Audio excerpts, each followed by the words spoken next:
सोमवार के व्रत को लेकर मान्यता है कि इस व्रत को करने से भगवान शिव अपने भक्तों की मुराद जल्दी पूरी करते हैं। सोमवार का दिन भगवान शिव को समर्पित है, इसलिए इस दिन भगवान शिव की पूजा और व्रत करने का महत्व और अधिक बढ़ जाता है।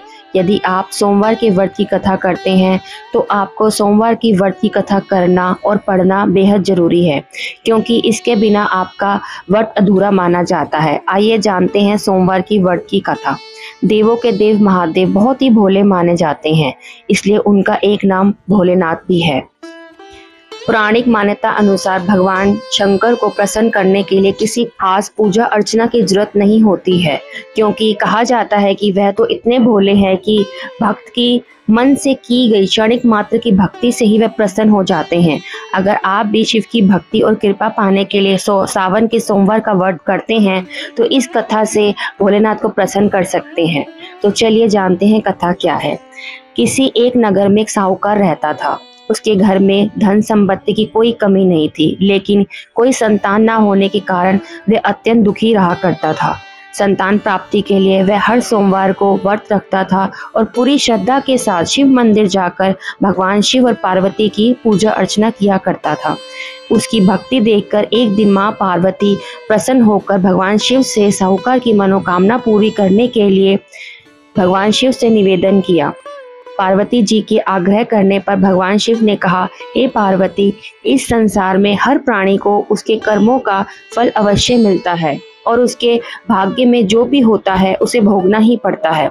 लेकिन पार्वती जी ने साहूकार की भक्ति देखकर उसकी मनोकामना पूर्ण करने की इच्छा व्यक्त की। माता पार्वती के कहने पर भगवान शिव ने साहूकार को पुत्र प्राप्ति का वरदान तो दिया, लेकिन उन्होंने बताया कि वह बालक सिर्फ 12 वर्ष तक ही जीवित रहेगा। माता पार्वती और भगवान शिव की बातचीत को साहूकार सुन रहा था, इसलिए उसे ना तो इस बात की खुशी हुई और ना ही दुख।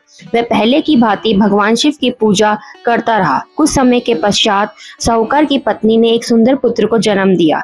जब वह बालक 11 वर्ष का हुआ तो उसे पढ़ने के लिए काशी भेज दिया गया। साहूकार ने पुत्र के मामा को बुलाकर उसे बहुत सारा धन देते हुए कहा कि इस बालक को काशी विद्या प्राप्ति के लिए ले जाओ।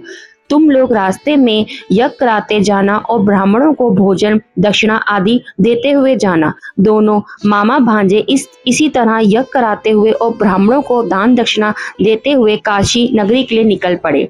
इस दौरान रात में एक नगर पड़ा जहां नगर के राजा की कन्या का विवाह था, लेकिन जिस राजकुमार से उसका विवाह होने वाला था वह एक आंख से काना था।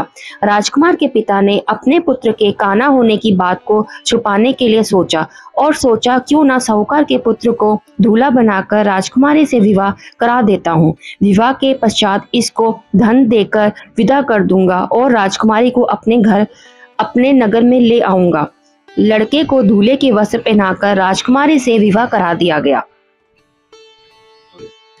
साहूकार का पुत्र ईमानदार था, उसे ये बात सही नहीं लगी, इसलिए उसने अवसर पाकर राजकुमारी के दुपट्टे पर लिखा कि तुम्हारा विवाह तो मेरे साथ हुआ है, लेकिन जिस राजकुमार के संग तुम्हें भेजा जाएगा वह एक आंख से काना है।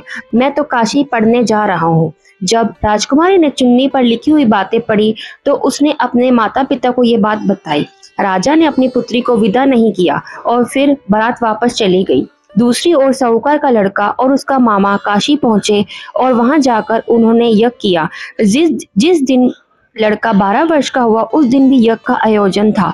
लड़के ने अपने मामा से कहा कि मेरी तबीयत कुछ ठीक नहीं लग रही।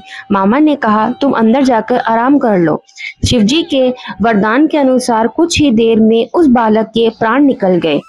मृत भांजे को देखकर उसके मामा जी विलाप करना शुरू कर दिया। संयोगवश उसी समय माता पार्वती और शिव भगवान जी उधर से जा रहे थे। माता पार्वती ने भोलेनाथ से कहा, स्वामी, इसके रोने के स्वर को मैं सहन नहीं कर पा रही हूँ, आप इस व्यक्ति के कष्ट को अवश्य दूर करें। जब शिवजी ने मृत बालक के समीप गए तो वह बोले, यह तो उसी साहूकार का पुत्र है जिसे मैंने 12 वर्ष की आयु का वरदान दिया था।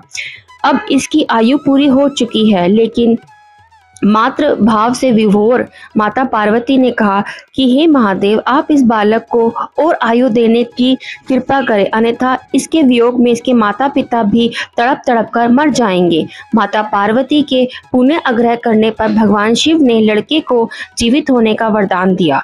शिव जी की कृपा से वह लड़का जीवित हो गया। शिक्षा पूरी करके लड़का मामा के साथ अपने नगर की ओर वापस चल दिया गया। दोनों चलते हुए उसी नगर में पहुंचे जहां उसका विवाह हुआ था। उस नगर में भी उन्होंने यज्ञ का आयोजन किया। उस लड़के के ससुर ने उसे पहचान लिया और महल में ले जाकर उसकी खातिरदारी की और अपनी पुत्री को भी उन्होंने विदा कर दिया।